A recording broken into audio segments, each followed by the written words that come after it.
Hi there, welcome back to my channel. If you're new, my name is Emma.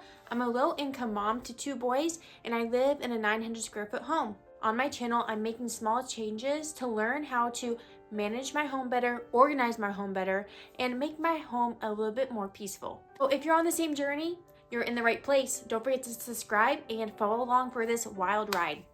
So today's video is all about a topic that tends to sneak up on us parents all too fast, and that is the Christmas toy declutter. The Christmas season is here, so if you're anything like me, you're probably already thinking about all the clutter and all the influx of toys coming into your home. So let's go ahead and go through our toys, our books, our stuffed animals, and let's do some purging. Let's go!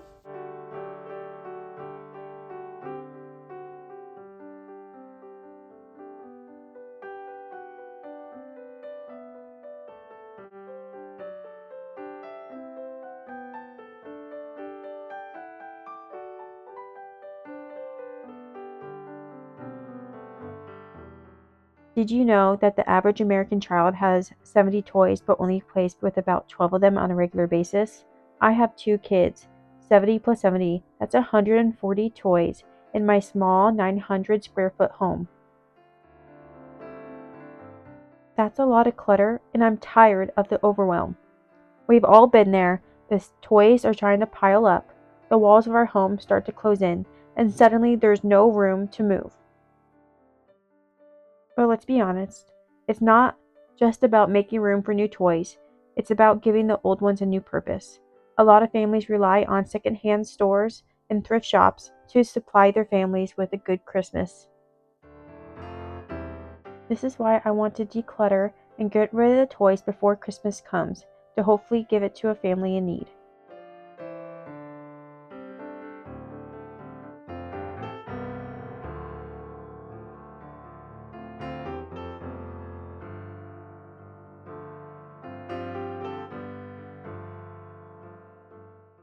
The very first thing I'm doing is gathering all the toys from around my home. I'm looking under the couch, in the closets, under the beds, and I'm putting them all into one location. In my house, we have 2 main toy areas.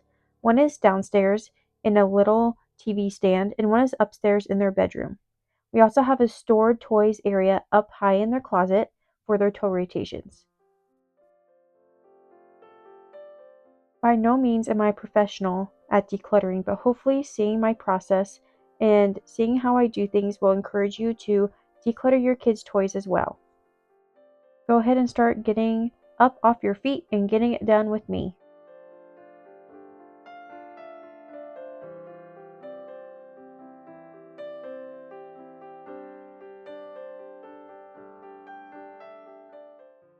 Alrighty, so this is all my kids' toys in the whole house. We do have a cabinet downstairs that has all their homeschool materials. That includes some puzzles and some fine motor toys, but that is up out of the way because that is just for homeschool purposes. The homeschool cabinet is a whole different beast for a different day, and I'll be making a video and bringing you along with me when I get the courage to do that. While I was filming this video, my kids were downstairs with my husband. My toddler wandered upstairs and, seeing the mound of toys, wanted to have his pick. And of course, I had all the toys, so he was just downstairs playing with a few things I left down there. He picked out his Duplo blocks and he wanted his car. So of course, I knew that those are still played with and I didn't have to declutter much from them. I quickly went through those 2 things he wanted and off he went to go play happily downstairs.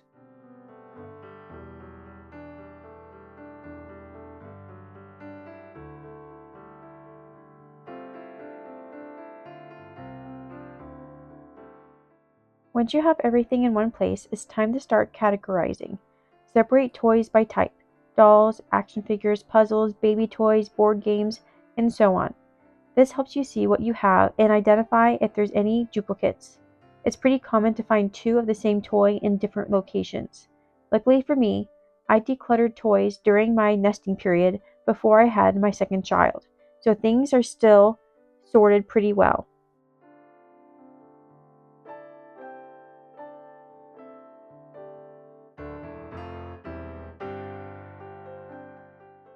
While I'm going through their toys, I'm asking myself a few questions. Is this toy still age appropriate for my child? Does it still work or is it broken? Does my child actually play with this? Has this toy been forgotten collecting dust in the corner for months? Depending on the answer to those questions, I am putting it aside for donations, putting it in the trash, or putting it into a box where I am going to store away to see if my kids will ask for it later before I fully get rid of it.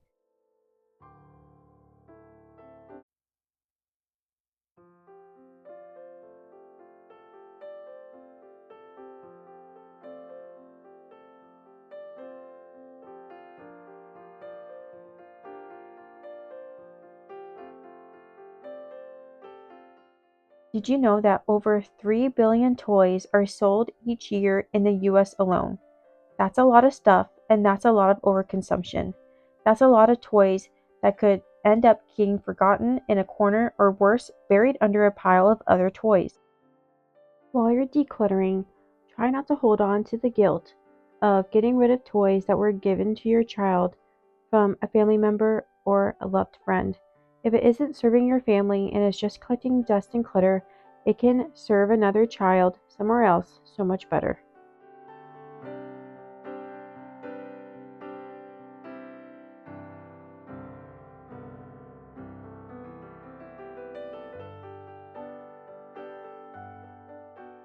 On a separate note, me and my husband have a New Year's resolution. We are only buying toys for our children for their birthday or on Christmas.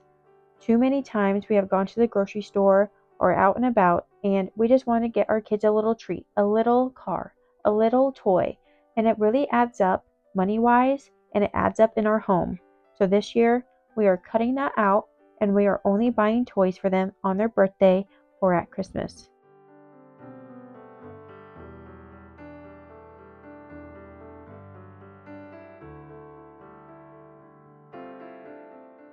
Obviously, I'm not a professional when it comes to organization or decluttering. If you have seen my other videos, that is something that I struggle with. But one thing that I have stuck to since my first son was born to help with the toy clutter was toy rotation. You guys, it will help keep the toy clutter at bay. Instead of having every toy out all at once, keep some in storage and rotate them every few weeks. This helps your child rediscover old favorites and keeps the toys from overwhelming the space. It also gives you the chance to reassess what they're using and make adjustments as their interests evolve. It helps you get rid of the old toys, the broken toys, and also keep the pieces of certain playsets together since you are looking and sorting and organizing their toys every few weeks.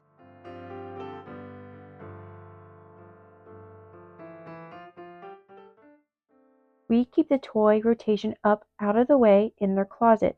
I like having it up in their closet because they can still see what they have and ask for certain things. That gives me the idea of what they like and what they prefer to play with.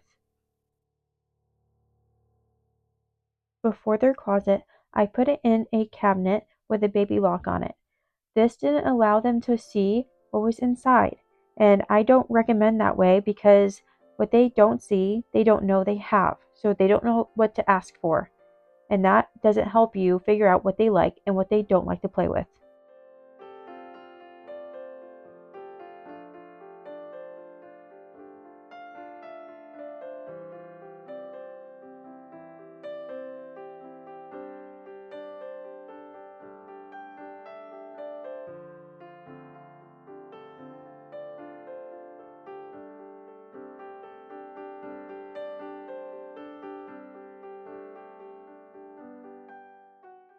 Each type of toy goes into a different bin.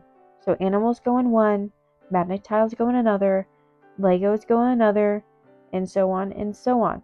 This helps me stay organized when it's time to rotate their toys. Also, if there's no more space in the bin, then we do not buy any more of those kind of toys. Or it's time to declutter the toys that are inside that bin.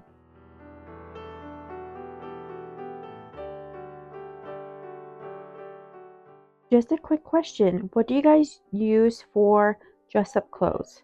I don't have a whole lot of floor space, and I was thinking about using a bin and leaving it out in their room, but with the lack of floor space, I'm not exactly sure which route I want to take. So please let me know what you use for dress up clothes.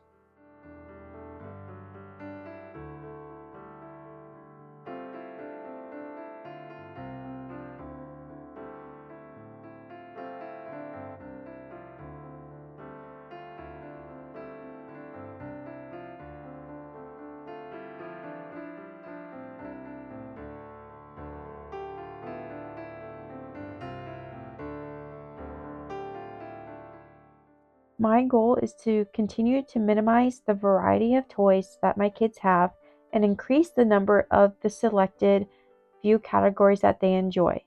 For example, by getting them more magnetiles or more animals instead of getting them a wide variety of different toys. Just stick to the things I know they like. These bins also make toy rotations very easy.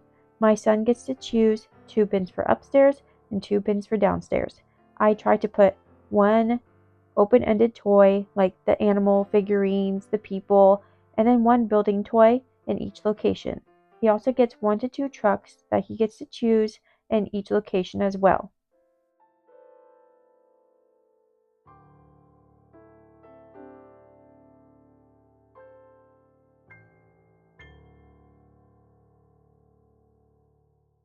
As a low-income mom, it's hard for me to not feel guilty about how little toys I can purchase for my kids. But I need to remember before I go out, I need to take inventory and take stock of the toys that we have, the toys that they play with, and the space that we have as well. And let's be completely honest, my 3-year-old would much rather play with a cardboard box or a toilet paper roll than a brand new shiny toy any day. Often we feel the need to buy more because we think our kids are bored or need something new, but research shows that kids tend to be happier and more engaged with fewer toys, not more. A way to reduce the influx of toys during the holidays is when family members ask what your kids want for Christmas, try suggesting experiences over material things, maybe a day at the zoo, a trip to the park, or even a fun board game for family night. These things won't take up space in your home and would create lasting memories for the whole family.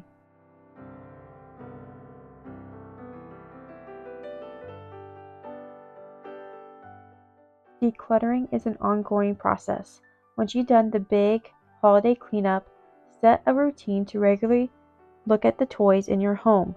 Usually during a toy rotation is when I do it. I recommend going through the toys once every few months to keep the clutter in check. This way you'll always have space to breathe and of course to enjoy the new gifts coming your way this Christmas. Thank you so much for following along today. You guys are the real friends, the true OGs. Like and subscribe, follow along for more decluttering content because in the new year, there's going to be a lot of it.